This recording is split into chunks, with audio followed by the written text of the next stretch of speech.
Hello viewers, পরীর রাজা পরিচালন চ্যানেলে আপনাদের সবাইকে স্বাগত। তো আজ আপনারা থাম্বনেলে দেখতেই পেরেছেন যে 30 মিনিটে দৌলত পরী হাজির করুন। এই দৌলত পরীটা ধন দৌলত দিয়ে আপনাকে ভরপুর করে দিবে। তো এই দৌলত পরী যদি আপনারা একবার হাজির করতে পারেন, তাহলে পরে আপনাদের আর কোনো রকম কোনো কাজ করতে হবে না। তো এই দৌলত পরীকে দিয়ে শুধুমাত্র আপনারা টাকা পয়সাই নিতে পারবেন, আদার্স অন্য কিছু করাইতে পারবেন না, কিন্তু তাও বান বশীকরণ আর আপনার প্রবলেমগুলো দেখতে পারবেন।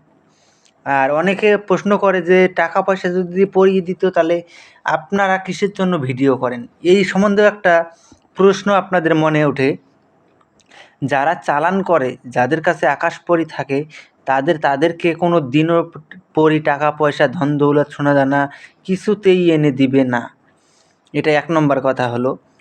আপনাদের পয়েন্টগুলো আমি আপনাদেরকে বুঝিয়ে দিলাম।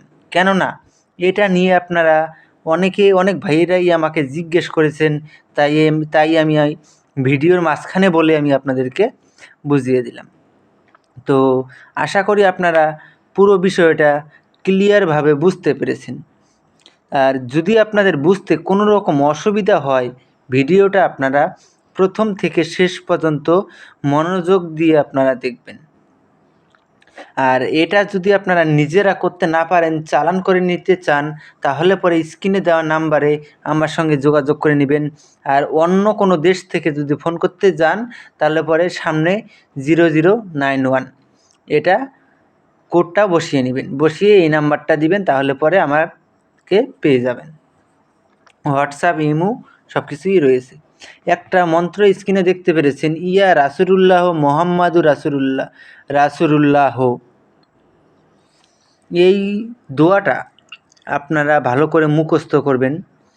মুখস্থ করে নিয়ে আপনারা এশার নামাজের পরে আপনারা এটা মুখস্থ করবেন। করে নিয়ে যে কোনো শুক্রবার রাত 11টার সময় এই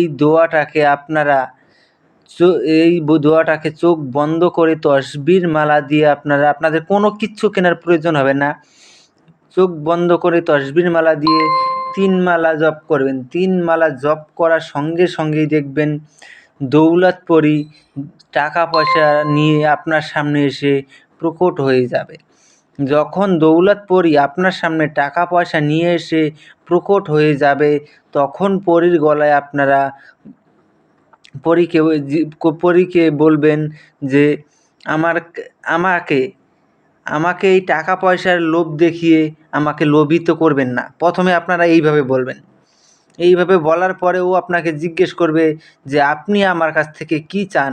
তখন আপনি ওনাকে বলবেন যে আমি তোমাকে যা আদেশ করিব তা সঙ্গে সঙ্গে পালন করিতে হবে। দ্বিতীয় শপথ, আমার অনুমতি ছাড়া তুমি কোত্থাও যেতে পারবে না। তৃতীয় শপথ, আমি তোমাকে যখনই স্মরণ করিব তখনই আমার সামনে এসে প্রকট হতে হবে। এই 3টি শপথ করার ফলে ও আপনার বশ্যতা স্বীকার করে নেবে। তার মধ্যে আপনার সামনে যে ধন দৌলত নিয়ে যে উপস্থিত হবে, ওই ধন দৌলতও আপনাকে দিয়ে যাবে। আর তারপরে আপনারা ওনাকে বলবেন যে আপনাকে কী নামে ডাকলে পরে আপনি আমার সামনে এসে প্রকট হবেন। উনি আপনাকে একটা নাম বলে দিবে, ওই নামে আপনি যখনই ডাকবেন তখনই সে আপনার সামনে এসে প্রকট হবে। তো আশা করি বুঝতে পেরেছেন। তো ধন্যবাদ, আবারও দেখা হবে পরবর্তী ভিডিওতে।